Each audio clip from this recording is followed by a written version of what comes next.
What if the dark heart of a literary antihero was forged not in the grim streets of a city you might expect, but under the blinding sun of a foreign land? This deep dive, it isn't just about reading the first book in a legendary series. It's kind of your shortcut to understanding the fundamental DNA of an iconic character. Yeah, and the author's really unexpected journey, too. Exactly. And those surprising societal critiques that are woven into what's, on the surface, a gripping crime story. You'll gain insights that, light up the entire series and show just how profoundly personal experience can shape art. So today we're doing a deep dive into Joe Nesbø's groundbreaking first novel, The Bat. This is the book where the iconic detective Harry Hole first appeared. We've sifted through the source material you've provided to unpack its secrets. Hello, I'm Hassan Eskan Yildiz, and I've been diving deep into the material you shared on The Bat. In this deep dive, we'll unravel the unexpected story behind how the book was created, explore the defining case Harry tackles right at the start, uncover the crucial origin of his, let's say, signature struggles, meet the key players around him in Sydney, Right. delve into the deep thematic layers Nesbø explores, and understand its unique place in the literary world, which includes its strange publication journey for many readers. Oh, yeah, we definitely need to talk about that. And remember, as you're listening, you can get an even more comprehensive understanding by checking out the accompanying mind map visual. Yeah. Our mission is to give you the essential insights, quickly and engagingly.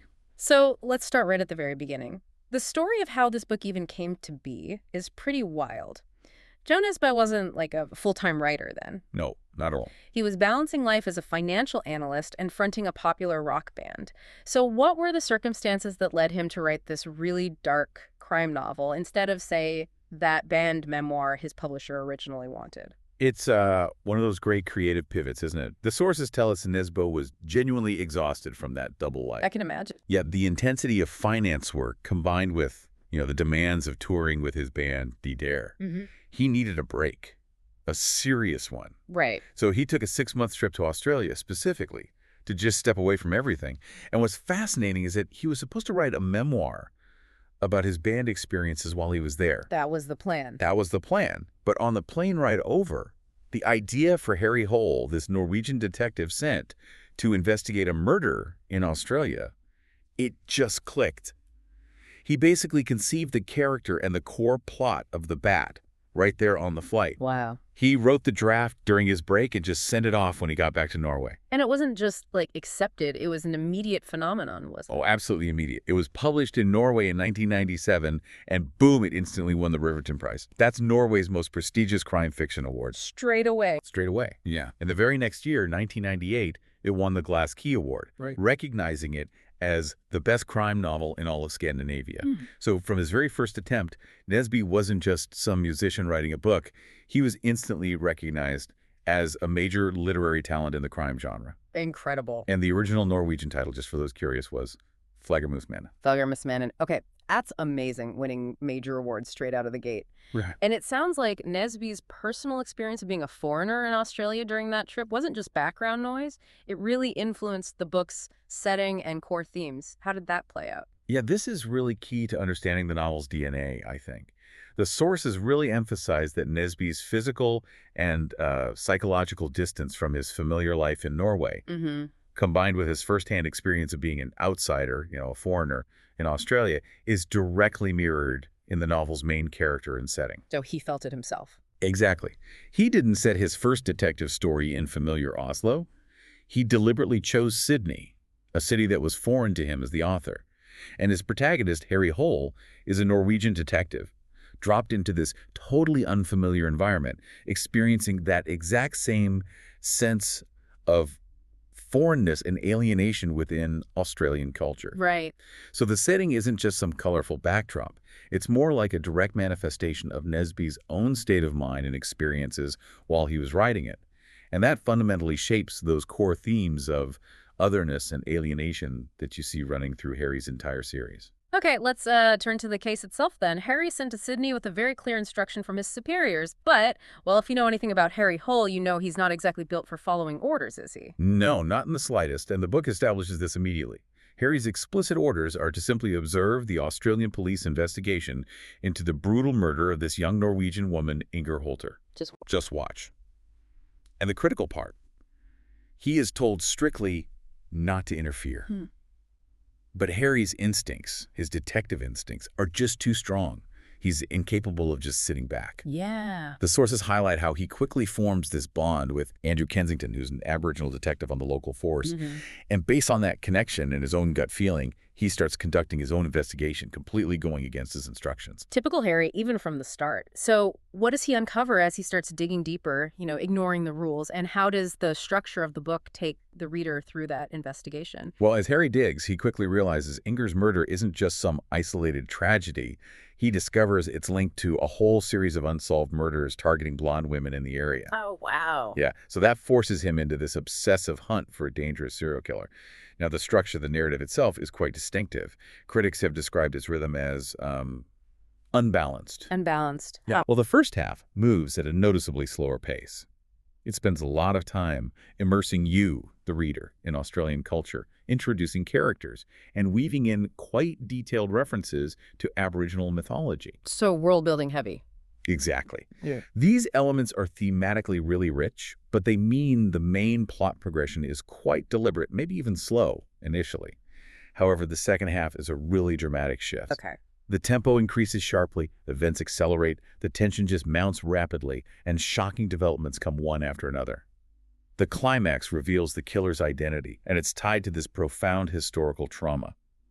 It's a revelation that leaves a lasting mark on Harry and really sets that dark, often bleak tone for the whole series that follows. Now, let's talk about the man himself, Harry Hole. He's often described as one of the most perfect anti-hero archetypes in modern crime fiction. How is that character defined right from this first appearance in the Bat? You really see all the fundamental elements laid out here, even in this first book.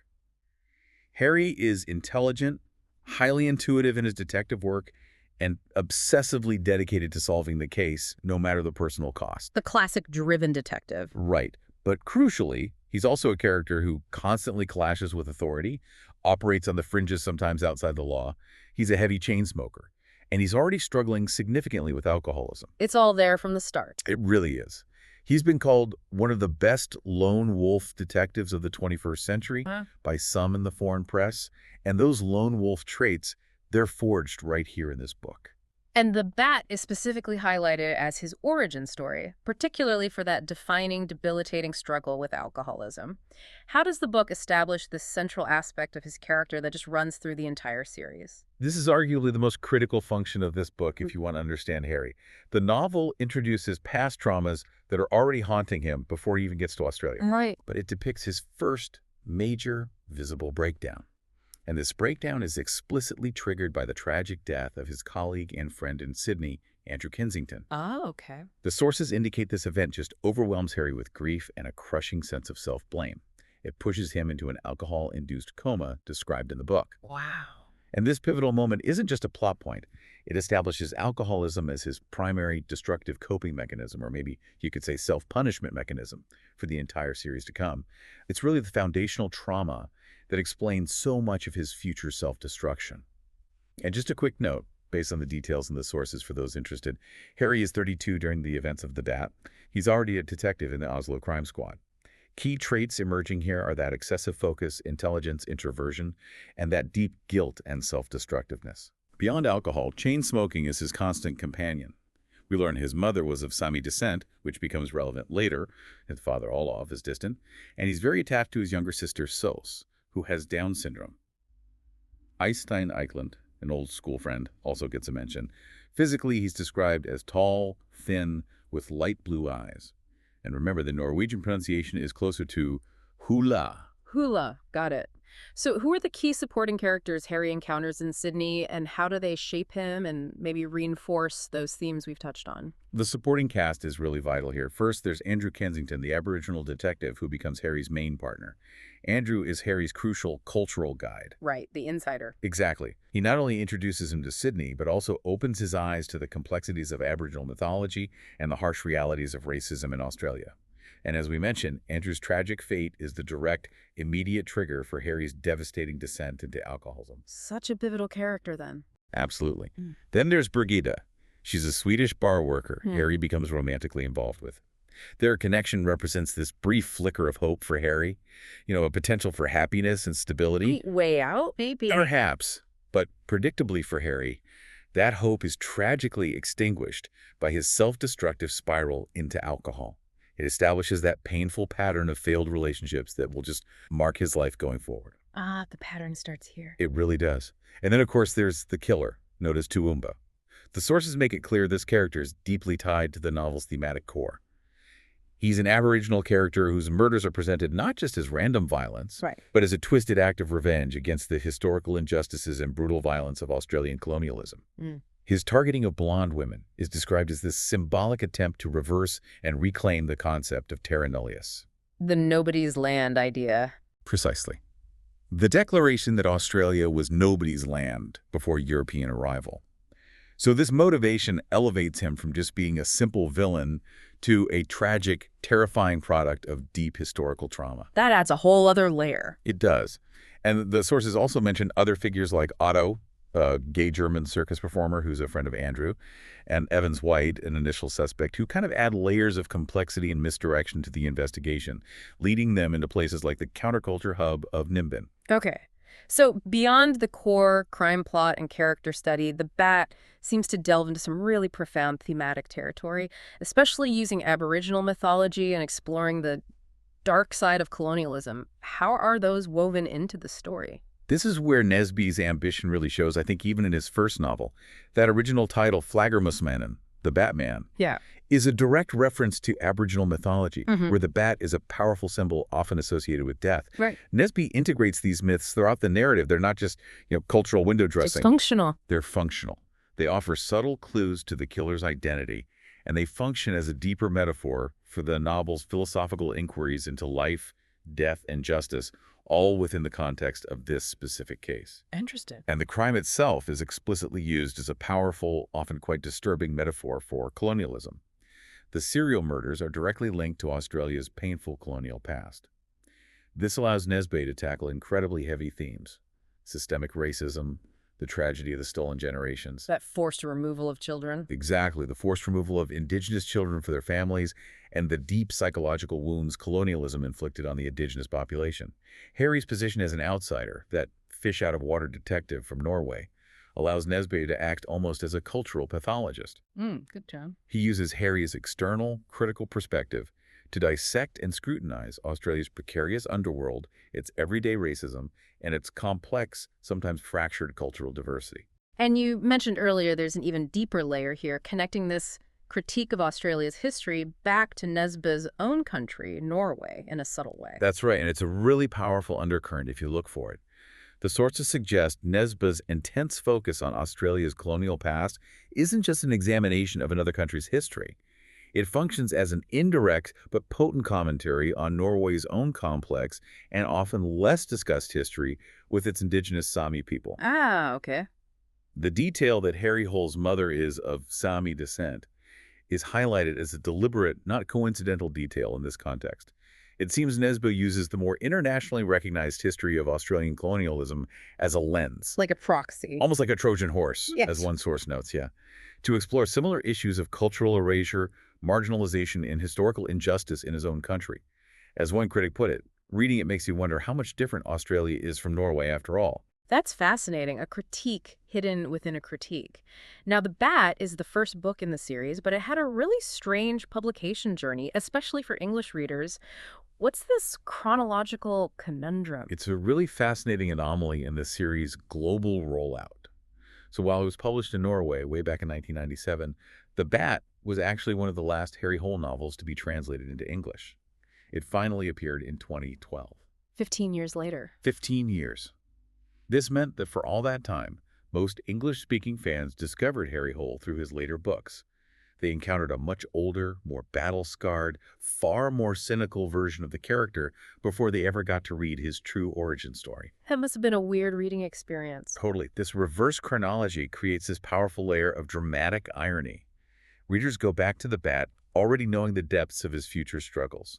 They witness his initial mistakes, his first major breakdown, his early traumas, but with the weight of all that future knowledge. Right, knowing what's coming for him. Exactly. And it sparked quite a debate among fans about the best reading order. Should you read in publication order or chronological order?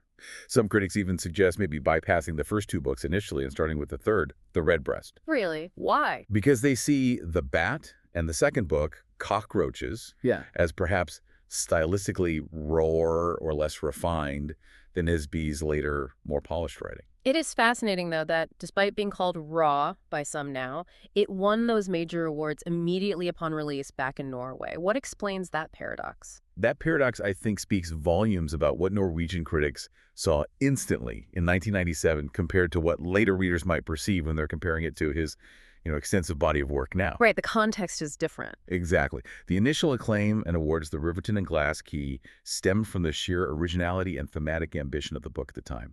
Norwegian critics recognized its groundbreaking aspects, how deeply it integrated indigenous mythology into a crime plot, its unflinching portrayal of a truly flawed, tormented hero like Harry.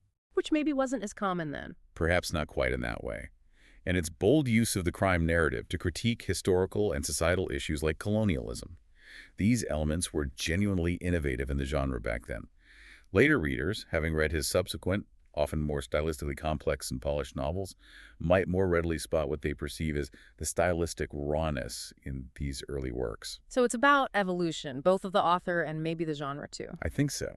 The paradox highlights Nesbø's instant, powerful thematic vision combined with his subsequent development as a craftsman over many, many books. The journey from just an idea on a plane ride to this globally recognized phenomenon is just immense. How widely has Nesbø's work, including The Bat, reached worldwide now? Oh, the global reach is truly significant. Joe Nesbø's works have been translated into over 50 languages, often cited as 51, and have sold more than 55 million copies worldwide. 55 million. It's huge. And The Bat itself, its publication rights have been sold to dozens of countries since that initial release in Norway back in '97.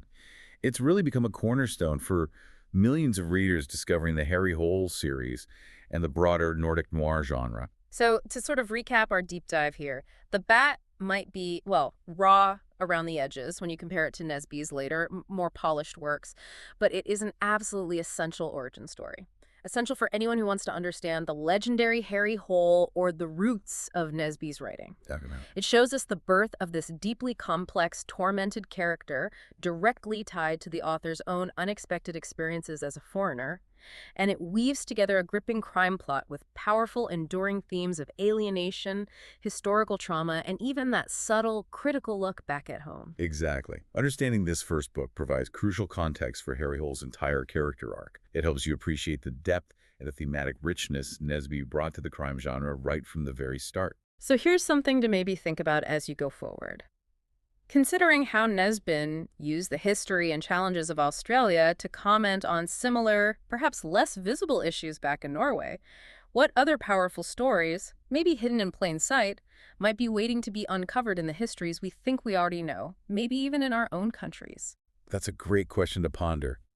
And remember, this deep dive has only scratched the surface of what's available in the source material you provided. You can find even more comprehensive insights in the accompanying mind map visual. Right, check that out. And if you found this valuable, don't forget to follow us for more deep dives like this one, and please leave us a comment with your thoughts. We'd love to hear from you.